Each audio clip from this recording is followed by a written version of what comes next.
Donc j'ai récupéré la Girouette il y a presque maintenant 2 ans. Je suis arrivée en Ariège donc il y a 3 ans. C'est une région que j'ai beaucoup aimée, j'ai beaucoup vadrouillé en France, beaucoup fait de saison et dans la restauration.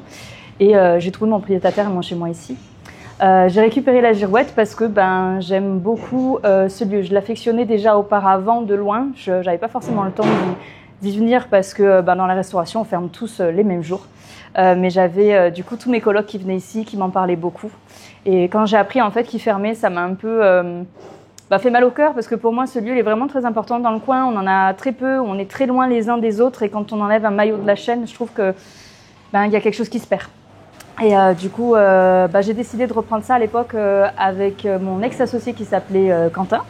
Et du coup, il est parti il y a à peu près 6 mois pour d'autres projets qui lui sont personnels. Et voilà. Et du coup, on garde le même esprit du lieu, la même idée. De vouloir en fait créer du lien en fait à travers plusieurs facettes parce que la Girouette c'est plein de choses à la fois. C'est le café du matin avec ton petit déjeuner, c'est le repas du midi avec des produits locaux et des producteurs locaux avec une carte à l'ardoise vraiment qui change tous les 2 jours et mettre en valeur vraiment nos producteurs qui sont juste à côté. C'est aussi un bar le soir pour se retrouver après, je sais pas, le travail ou entre amis pour pouvoir partager un bon moment, que ce soit autour d'un jeu ou que ce soit juste autour d'un verre. Et là, le soir, on est plus sur une formule tapas du coup pour correspondre plus à cette convivialité. On propose aussi un coin épicerie pour dépanner.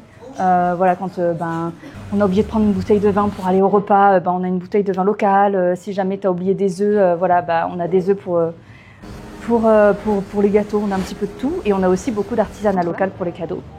Et aussi à côté de ça, on a développé toute une partie culturelle, mais que ce soit de l'événementiel musique, que ce soit des ateliers de yoga, que ce soit des soirées jeux. Voilà, c'est assez éclectique et varié pour faire ensemble en fait un lieu qui est plutôt vivant et dans lequel on partage tous ensemble de bons moments. Faut venir à la Girouette. Venez à la Girouette. N'hésitez pas à voir et à partager un petit peu ce qu'on fait ici. Suivez-nous, on a vraiment toute cette dynamique qui est expliquée sur les réseaux sociaux. Vous pouvez voir un petit peu ce qui se partage ici et vraiment ce qui nous tient à cœur de mettre en avant. Et voilà. Et puis sans vous, en fait, ce lieu n'existerait pas en fait.